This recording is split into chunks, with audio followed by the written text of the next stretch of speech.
They taped the violation right to my son's wheelchair ramp, red ink, bold letters, and a $300 daily fine.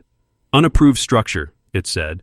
Karen watched from her porch like she'd won, but what she didn't know, I sit on the State Disability Council, and I don't lose battles, especially not the ones fought for my kids' freedom.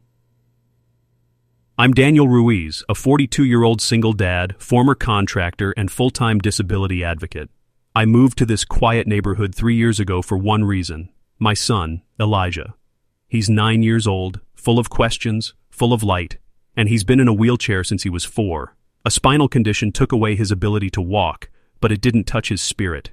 He builds Lego castles, races our dog down the driveway, and insists on holding the door open for me, even if it takes a little longer. When we bought this house, it wasn't just about the space or the school district, it was about independence. I built the ramp myself, measured every inch, followed every code, not just to meet requirements, but to give my son something I didn't have growing up, the right to move freely in the place he calls home. So when the HOA called his ramp an unauthorized structure and slapped us with fines, without a warning, without a conversation, I felt something break, not just in me, in the fragile trust I had in this community. This wasn't just about a ramp, it was about dignity, about a boy who's been told no too many times, being told it again by a stranger with a clipboard. Where are you watching from? Have you ever had to fight for something small, something so basic, because someone else didn't understand? Stick with me, because what started as a fight over a few boards and a slope turned into a battle that reached state officials, redefined our HOA's power, and taught Karen that accessibility isn't optional, it's the law. When we first moved into Briarw, Ode Estates, it felt like stepping into a Hallmark movie. Tree-lined streets, porch swings, neighbors who waved even if they didn't know your name yet. It was the kind of neighborhood that promised birthday banners tied to mailboxes and kids selling lemonade on cul-de-sacs. For me, it was more than just a fresh start. It was a quiet promise. After my divorce, Elijah and I had bounced between rentals, none of them built for a wheelchair, all of them too cramped or too cold or up too many stairs. I wanted him to grow up somewhere he could roll to the end of the driveway without me hovering like a bodyguard, somewhere he could just be a kid. I remember our first morning in the house. The sun streamed through the kitchen window like it had been painted there. Elijah had this superhero blanket wrapped around his shoulders, wheeling himself from room to room like it was his own fortress, and in a way, it was. "This is my base," he declared, parking in front of the living room window. I smiled. "Then I guess I'm your sidekick," he grinned. "No, you're the tech guy, like in the movies." We planted herbs in mismatched pots by the back fence, hung wind chimes on the porch, and added a little solar-powered light beside the ramp so Elijah could see the path at night when he went out to stargaze. The ramp wasn't flashy, pressure-treated wood, slip-resistant grip tape, sealed against the rain.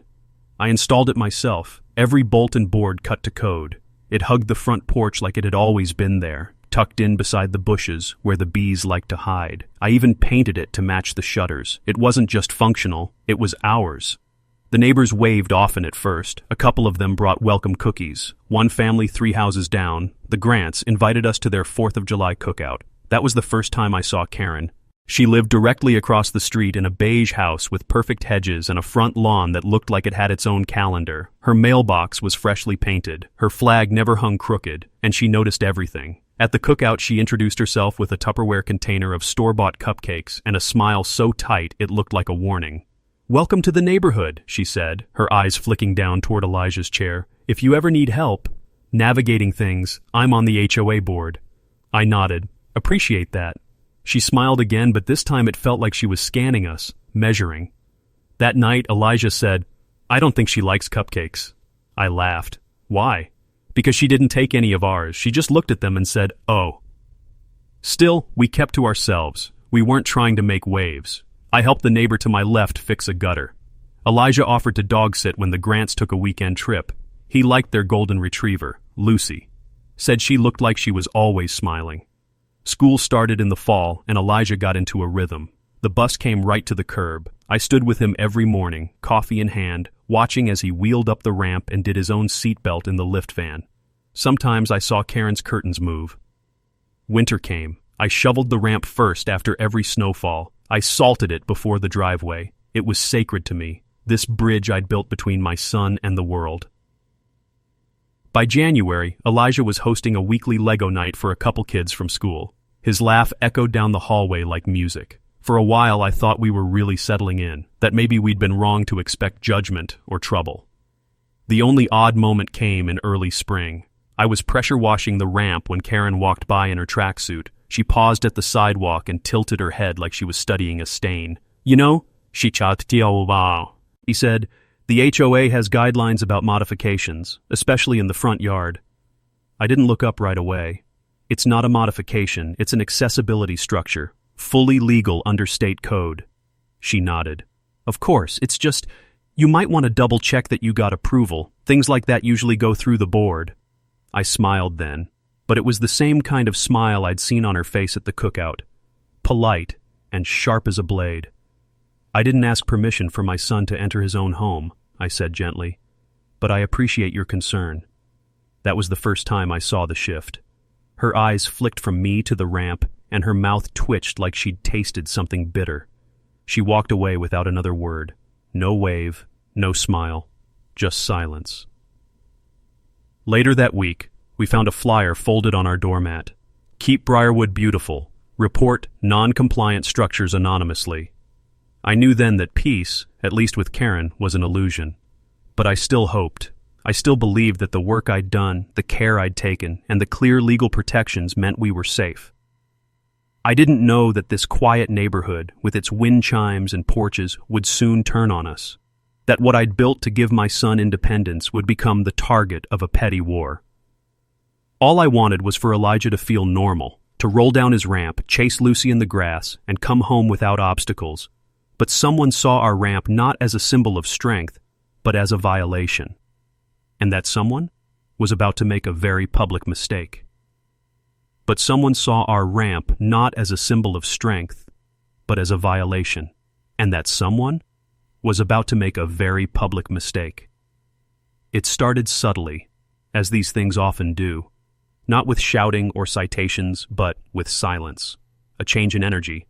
The kind you feel when someone who used to wave across the street suddenly pretends not to see you, when doors close just a little faster as you walk by, when conversations pause mid-sentence and eyes glance toward your house like you've done something wrong but no one will say what. Karen stopped saying hello. That wasn't a tragedy in itself. Her greetings always had the warmth of a cold spoon, but it was a shift, a deliberate one. Then came the newsletter.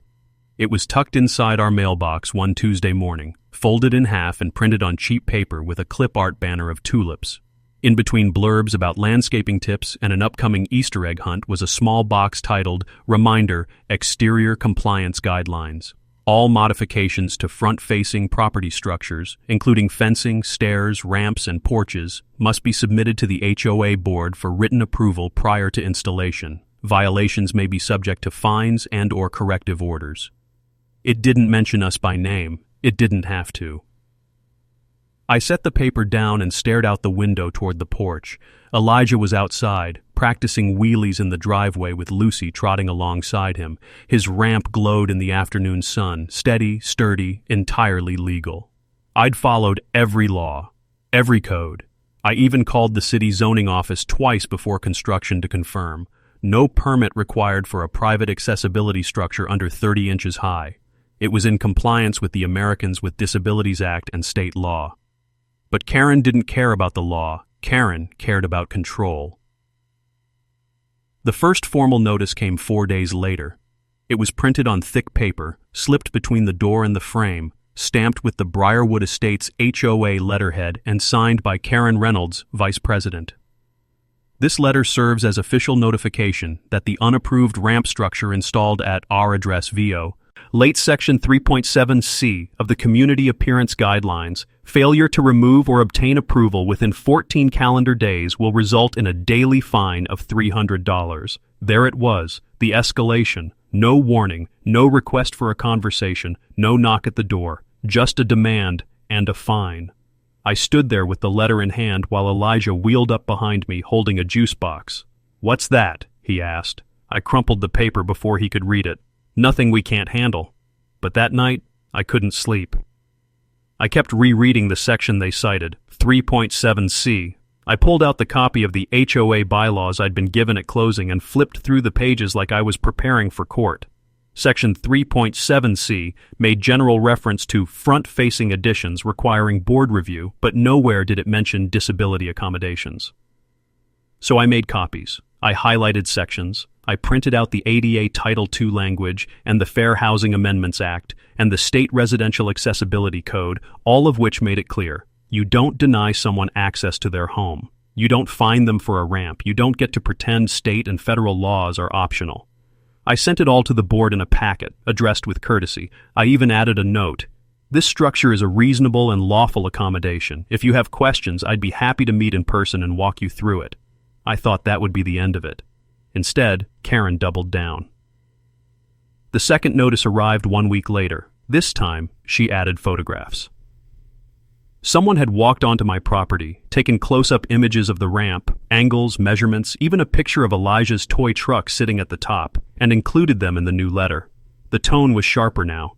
Despite prior warning, no application has been submitted. As of April 3rd, daily fines of $300 will begin accruing. Failure to comply may result in referral to HOA collections and legal proceedings. I was furious. Not just because of the threat, but because someone had been in our yard pointing a camera at the space where my son plays without permission. I called the HOA office. Voicemail. I emailed the board. No response. But then came something I didn't expect. An anonymous letter in our mailbox. No return address. No signature. Just one sentence written in blocky print. If you can't follow the rules, maybe this isn't the place for you. Elijah saw it before I did. He picked it up thinking it was from a friend, hoping for another Lego invitation. He handed it to me and said, "Why would someone write that?" I swallowed hard. "That's not about us," I lied. "Some people just have a hard time being kind." He didn't believe me, and I don't blame him. Because the next week, he stopped going outside as much. He kept asking if the ramp was bad. He asked if he'd done something wrong by using it, and that's when my sadness turned to rage. This was no longer about HOA forms or building guidelines. This was a campaign, coordinated, quiet, and cruel, an effort to use bureaucracy as a weapon, to make us feel small, to push us out. But I didn't bend. I didn't run. Instead, I documented everything. I made a timeline. I recorded a video walkthrough of the ramp, detailing measurements and materials. I started logging every interaction, every note, every fine, because I knew something Karen didn't. I wasn't just a dad. I was also a former contractor, trained in compliance. I sat on a state advisory committee for disability rights. And I had contacts, lawyers, architects, and code enforcement officials who had seen this kind of abuse of power before. Karen may have thought she was untouchable behind her bylaws and clipboards, but she didn't know she was building a paper trail for a much bigger storm, the kind that doesn't stop at HOA meetings, the kind that knocks at the door of the State Disability Council. And once they get involved, there's no more hiding behind tulip newsletters and fine print. Karen may have thought she was untouchable behind her bylaws and clipboards, but she didn't know she was building a paper trail for a much bigger storm.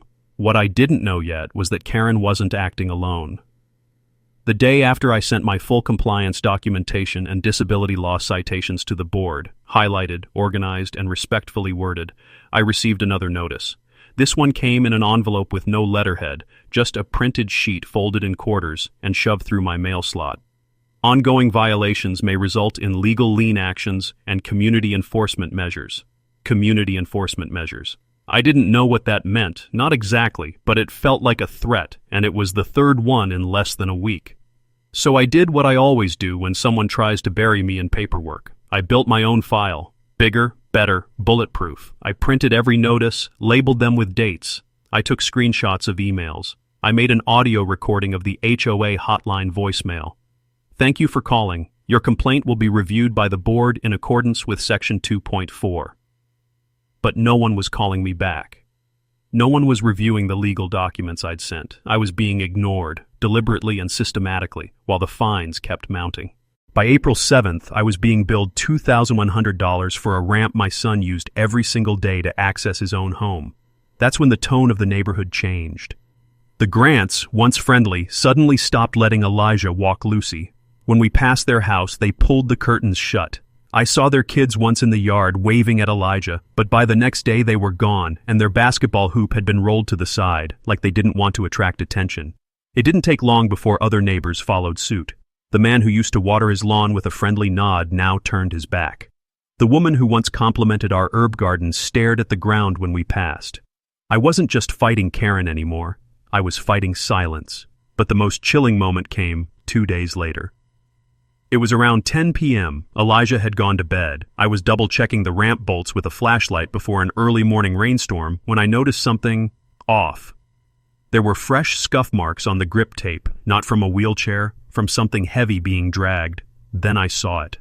A tiny nail, no more than 1 inch long, embedded just under the lip of the last plank, barely visible in the dark. The kind of thing that could stop a wheel, maybe flip a chair, or pierce a hand.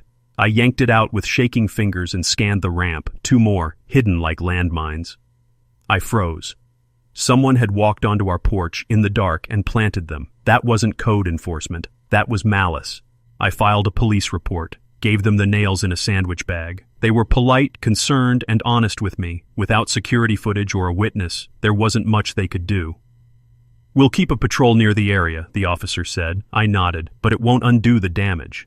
He didn't ask what I meant. He didn't need to, because even if I fixed the ramp, I couldn't unsee the way my son looked at me the next morning when I told him someone had tried to hurt us. "Was it because of the ramp?" he asked. I didn't answer, and that silence said enough. The next HOA notice took a different form, an anonymous vote, delivered via HOA email, masked behind digital neutrality. In accordance with community procedures, the board is polling members on whether to initiate formal architectural review of the unauthorized structure at our address. Please submit your vote by April 15th. They were trying to retroactively weaponize the neighborhood against us. Let the community decide whether my son's legal, necessary ramp deserved to exist. That's when I knew this wasn't just about Karen anymore. This was about power, about setting an example. They wanted us out. Not through eviction, not through force, but through attrition. By bleeding us dry in fines, by isolating us from neighbors, by turning the mundane act of entering one's home into an ongoing battle. But what they didn't expect was that I knew how these systems work.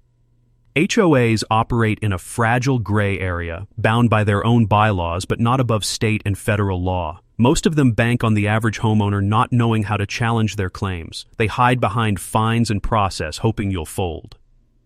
I didn't. Because buried deep in Section 504 of the Rehabilitation Act, and reinforced by ADA Title II, is a truth they couldn't escape. You cannot discriminate against someone based on disability. You cannot create architectural barriers. You cannot deny reasonable accommodation. So I began building something even stronger than a ramp, a case. I reached out to the State Disability Council, where I had previously consulted on rural access projects. I contacted the Fair Housing Project. I emailed my contacts in code enforcement and ADA compliance, and then I called someone I hadn't spoken to in 2 years, Eleanor Welchie, Itman, a disability rights attorney with a record for taking on discriminatory HOAs. Her response was instant. "Send me everything, every email, every notice, every nail." And I did. I turned my living room into a war room. Stacks of printouts, legal citations taped to the walls, sticky notes mapping out the violations. Elijah watched me from the hallway once, confused. "Is this about the ramp again?" he asked. "It's about people forgetting what kindness looks like," I said. He nodded. "You're going to remind them?" I paused. "Yeah, I'm going to remind them." On April 12th, I received one more notice, this time hand-delivered. Karen stood on my porch, flanked by another board member. Her face was as tight as ever, but there was something behind her eyes now, tension. She handed me a final letter, this one marked, "Notice of legal escalation, final opportunity to comply." I didn't flinch. I didn't raise my voice. I just looked her in the eye and said, "You just handed legal ammunition to the state of New York. You're not enforcing policy. You're violating federal law." She blinked, hesitated, then said, "We're just following procedure." I stepped forward, calm and deliberate. "No, you're following a script written in fear, and you're about to learn what happens when that script collides with someone who knows the law better than you do. The pressure they built? It wasn't breaking me. it was preparing me. Because when you back a father into a corner, especially one who's had to fight through courts, codes, and red tape just to get his son a little freedom, you don't just create resistance. You create resolve. And Karen? She was about to learn what that looks like in front of the entire community. And Karen? She was about to learn what that looks like in front of the entire community. For weeks I had played their game. Calm responses, compliance packets, respectful language. I kept my emotions measured, hoping reason would win. But the moment Karen handed me that final notice, everything shifted. She had brought the fight to my doorstep, literally. So now I was bringing the law to hers. I wasn't just a father. I wasn't just a former contractor. I wasn't just a man defending a ramp. I was a man with contacts, credentials, and clarity, and I was finally done playing small. That same night, I compiled a formal civil rights complaint citing violations of the Americans with Disabilities Act, the Fair Housing Act, and Section 504 of the Rehabilitation Act. I submitted it to the State Division of Human Rights, attaching every notice, photo, timestamp, and the anonymous threat that told us we didn't belong. Then I called Eleanor Whitman, the disability rights attorney who'd taken on HOAs and won in 3 counties. She reviewed the documents and asked just one question. "Are you ready to go public with this?" I didn't hesitate. Yes. She filed a cease and desist letter to the Briarwood HOA board within 24 hours. The language was sharp, devastating, and legally airtight. It accused the board, by name, of targeted discrimination, unlawful retaliation, and failure to provide reasonable accommodation. But that was just the beginning. While Eleanor prepared for litigation, I activated the other side of my arsenal, public awareness. I started with a blog post. It was simple, heartfelt, and titled, "My son's ramp isn't a violation, it's his freedom." I included photos of Elijah, smiling on the porch, alongside the ramp I built with my own hands. I shared how the HOA had fined us, threatened us, and tried to erase our independence under the guise of appearance compliance. Within hours, it went viral in the local parent groups. By morning, it had been shared over 3,000 times. By evening, a reporter from the local paper, the Hawthorne Chronicle, reached out. I agreed to meet her. We sat on my porch while Elijah painted in the background. I told her Evie, everything, showed her everything. The next day, the story hit page 1. Father fights HOA over son's wheelchair ramp. Civil rights investigation underway. Karen's clipboard couldn't protect her from that headline. And it didn't stop there. I forwarded the article to the State Disability Council, where I was already known for advising on rural accessibility. Within days, the council sent a formal letter of concern to the HOA, reminding them that federal law supersedes local policy and that retaliatory action against accessible design is a direct violation of civil protections. Still, Karen didn't blink. Instead, she doubled down at the next HOA meeting, one I attended in person, with a suit, a file folder, and a lawyer at my side. The meeting was packed. Normally they drew maybe 10 attendees. That night, over 60, neighbors, reporters, parents of children with disabilities, and more importantly, 2 representatives from the State Human Rights Office sitting silently in the second row. Karen tried to maintain control, opening with the usual agenda. Call to order, approval of minutes, architectural review of non-compliant structures. I stood and calmly interrupted. "My name is Daniel Ruiz. You've fined me $4,800 for my son's wheelchair ramp. You've threatened liens, called for anonymous votes, and ignored legal precedent. Tonight, I'm going to show this community exactly how wrong that was." I passed out copies of the ADA compliance packet, included a photo timeline of Elijah's ramp, the measurements, the city's acknowledgement that no permit was required, and the email from the state confirming our full legality. Then I held up the cease and desist letter and turned to the crowd. This board didn't just attack my son's freedom of movement. They attacked the legal rights of every disabled person in this neighborhood. And they did it, knowing it was wrong. You could hear a pin drop. Karen tried to speak, some muttered line about misunderstandings and just following protocol, but the crowd had already turned. An elderly neighbor raised his hand. "My wife uses a walker. We almost added a ramp last year, but we didn't want trouble. Now I wonder, how many people have been scared off like that?" Another voice chimed in from the back. "So wait, you threatened to lien his house for giving his kid away into their front door? That's disgusting." Karen's mouth opened, closed, opened again. But the silence from the board members beside her was louder than anything she could say. They were done shielding her. One board member, Linda, who'd mostly stayed quiet, spoke up next. I had no idea this had gone this far. We were told it was a policy issue. I was never shown those documents. That was the crack, and the dam was about to burst. I handed over my final folder, a printed letter signed by the executive director of the State Disability Council, condemning the board's actions and recommending an immediate repeal of all fines and notices related to the ramp. I closed with this. You have two options. Rescind the fines and issue a public apology, face a federal investigation, civil penalties, and a media firestorm that's already gaining traction. No one clapped. This wasn't a moment for applause. This was a reckoning. Karen quietly adjourned the meeting. By morning, the board released a statement. All enforcement actions regarding accessibility structures are hereby suspended pending full review and legal counsel. 3 hours later, Karen emailed her resignation, and just like that, the illusion of her authority crumbled, but justice didn't stop at her stepping down. I pushed for more. A revision of the HOA bylaws to include explicit protections for disability accommodations. A new committee with 2 members from the disability community to advise on any future architectural disputes. And a formal apology letter, not just to me, but to Elijah. It arrived on crisp white paper, signed by the board president, stating, "We failed to protect the rights of one of our youngest residents. For that, we are truly sorry." Elijah read it aloud and grinned. "So I get to keep my ramp?" I ruffled his hair. "You get to keep your ramp. And now, so does everyone else. You get to keep your ramp. And now, so does everyone else." That should have been the end of it. Karen had resigned. The fines were gone. The apology letter had arrived. But peace, I've learned, isn't just the absence of conflict. It's the presence of accountability. Because while Karen had stepped down, she hadn't disappeared.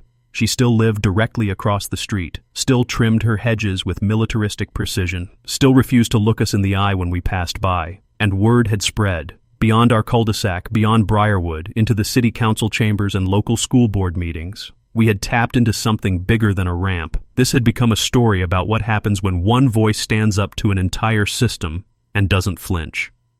The HOA board, reeling from the backlash, agreed to hold a special public session, open mic, recorded, and attended by state observers, to hear from the community, review proposed bylaw changes, and formally address the fallout. The date was set, May 12th. I prepared like it was a courtroom appearance. Eleanor helped me draft statements. The State Disability Council submitted an official proposal. Even the Fair Housing Office sent a representative. But it was the community turnout that shocked everyone. Over 100 people packed into the Briarwood Community Hall. Folding chairs overflowed. Neighbors stood shoulder to shoulder, lining the back wall. Some were residents. Others came from surrounding neighborhoods. A few had wheelchairs. One woman stood with a white cane and her guide dog. Someone had even brought a banner. Access isn't optional. Karen walked in late. She wore a pale blue blouse, sunglasses, and the kind of tight-lipped expression you only see on someone who thought they'd never lose control. She sat near the back and said nothing, but her presence was loud. The meeting began with the board's new interim president, Linda, standing nervously at the podium. "We are here tonight to acknowledge past mistakes, hear community concerns, and move forward with integrity." She fumbled through an agenda, skimmed past the legal apology, mentioned the resignation of a former member without saying Karen's name. Then she opened the floor. The first speaker was an elderly man with a walker. "My daughter's been trying to get me to install a ramp for years," he said. "I always said no, not because I didn't want it, but because I didn't want to deal with you people." He gestured at the board. "Now I know I wasn't wrong to be scared, but thanks to Mr. Ruiz, I'm not scared anymore." The next was a young mother holding her baby. "I moved here because I thought it was safe, welcoming, inclusive. But what you did to that family, I started wondering if I'd made a mistake." She paused, her voice shaking. "Then I saw him speak on the news, and I knew there was still good here." The crowd nodded, murmured, shifted toward unity. Then came my turn.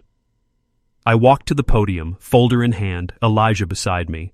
He insisted on coming, despite it being past bedtime. He wore his favorite NASA hoodie and rolled up right beside me. I looked out at the sea of faces, many familiar, many not. My name is Daniel Ruiz. I've lived here for 3 years. I built a ramp so my son could enter his own home. For that, I was fined nearly $5,000, threatened with liens, targeted, told I didn't belong. And yet, I'm still here. I paused, let the words hang in the room. This board, under former leadership, chose to interpret silence as compliance. They assumed no one would speak up. But silence isn't consent, and silence isn't weakness. Sometimes silence is the sound of someone gathering evidence. Light laughter, a few nods. Tonight, I'm not just asking you to rewrite a bylaw, I'm asking you to rewrite your entire approach to power. This community is not a club, it's not a gated estate, it's not yours to gatekeep. It's a neighborhood, a home, a space where accessibility is not a courtesy, it's a right. I submitted the formal policy proposal, the Elijah provision, a clause explicitly guaranteeing the right of any resident to build, maintain, or improve accessibility structures without punitive review so long as they meet safety code. A standing ovation broke out, and through the applause I saw Karen finally stand and leave the room. She didn't speak, didn't offer rebuttal, didn't apologize, because by then she knew. The crowd had turned, the power had shifted, and her reign was over. The vote was held right then and there. The board unanimously approved the Elijah provision. The fines were erased permanently, the complaint was resolved, and a new rule was added to the bylaw index that night. Section 3.9, Accessibility Protections. No HOA policy shall override, challenge, or delay the installation of structures necessary for mobility, access, or accommodation related to disability. Later that evening, as the hall emptied out, I watched neighbor after neighbor come up to Elijah. "You're the kid from the article. I love your ramp. You're why this place is going to be better." He smiled so wide his cheeks hurt. Back at home, he asked if he could repaint the ramp.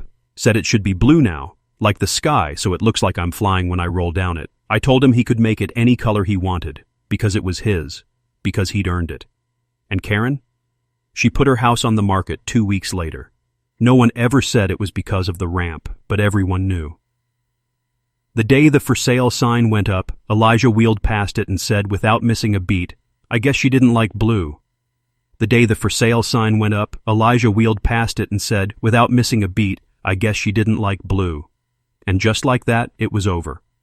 No parade, no fireworks, no dramatic showdown on her lawn, just a silent retreat, a house listing quietly posted on the HOA bulletin, an open house sign that no one in the neighborhood bothered to acknowledge. And then finally, one Saturday morning in early June, a moving truck.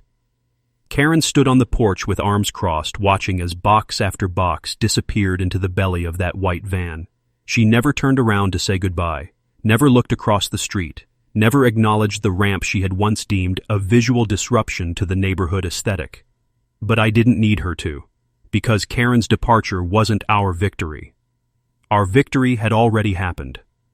It happened the moment the board adopted the Elijah provision, ensuring that no child or veteran or elder would ever again be penalized for choosing dignity over design codes. It happened the moment Elijah rolled into the community center wearing his NASA hoodie and a grin wide enough to rival the summer sun. It happened when neighbors, once silent, started talking again. The Grants brought over cupcakes 2 weeks after the meeting. Not store-bought this time, chocolate with blue icing and tiny candy ramps on top. Their daughter apologized for disappearing. "My parents got scared," she said quietly. "But I'm glad you didn't." Elijah just nodded. "I like your dog." Lucy, tail wagging, licked his fingers and promptly claimed his lap. From then on, the silence that had once hung over our street was replaced with something warmer, recognition. People waved again. Conversations returned. Not everyone changed, but enough did. And sometimes, enough is all you need. Summer rolled in slowly. Lazy afternoons, garden blooms, the scent of charcoal drifting from weekend grills. Elijah repainted the ramp, sky blue, just like he promised. But he added something else too, a small hand-painted sign at the base of the slope. Built with love. Rolled with pride. He made it out of a spare board and wood-burned the letters himself. I sealed it and mounted it into the soil, just beneath the porch step. Some people might have called it sentimental. I called it sacred. One afternoon, a young couple stopped by. They had just bought a home 3 streets over and were pushing a stroller with a little boy asleep inside. The mother looked at the ramp, at the sign, then back at me. "This is your house, right?" she asked. "It is," I said. "You're the one who fought the HOA?" "One of them, yeah," she smiled. "Thank you." She didn't say why. She didn't need to. In July, the City Council passed a resolution citing our case as a precedent. The language was dry, bureaucratic, but the impact was real. All homeowner associations within city limits are hereby required to acknowledge federal ADA regulations and incorporate clear exemptions for accessibility structures in their bylaws. It made the news again. Front page this time, but deep in the heart of the metro section. Enough for the people who needed it to see it. Eleanor, my attorney, emailed me a PDF of the vote results. "You didn't just protect your son," she wrote. "You changed policy for thousands." I read that line twice. Then I closed the laptop, walked outside, and stood at the top of the ramp. Not for any particular reason, just to feel the weight of it beneath my feet, to trace every bolt, every knot in the wood, every moment of doubt that had once clung to it. And then I heard the wheels. Elijah came flying down the ramp, arms out, laughing as the wind caught his hoodie. At the end, he stuck the landing and yelled, 10 out of 10! I clapped. "Gold medal?" "Better," he said. "Freedom." The HOA board, now under Linda's quiet but steady leadership, invited me to join the new Accessibility Equity Committee. I said yes, but on one condition. I don't want to review other people's ramps. I want to help make sure they never have to ask for permission again. Linda nodded. "Then let's change everything." And so we did. We revised the entire compliance manual, clarifying vague language, eliminating loopholes, adding visual examples of compliant accessibility features. We held 2 workshops that summer, inviting residents to learn how to build, install, and maintain accessible features themselves. The first person to show up? The elderly man with the walker who had once been too afraid to build a ramp of his own. We built it together. By fall, 6 new ramps had appeared in Briarwood. Different styles, different finishes, some aluminum, some concrete, some wood like ours. And every one of them felt like a brick in a new kind of foundation, one built not on fear and regulation, but on belonging. Looking back now, it's hard to believe how close we came to giving up, how a piece of treated lumber and a slope became the hill they wanted us to die on. But we didn't. We built that hill into a bridge instead, and we walked, rolled, right across it. Sometimes I think about Karen, where she moved, what story she tells herself now. Maybe she still believes she was protecting the integrity of the neighborhood. Maybe she just couldn't admit she was wrong. But that's not my burden anymore, because our story doesn't end with her.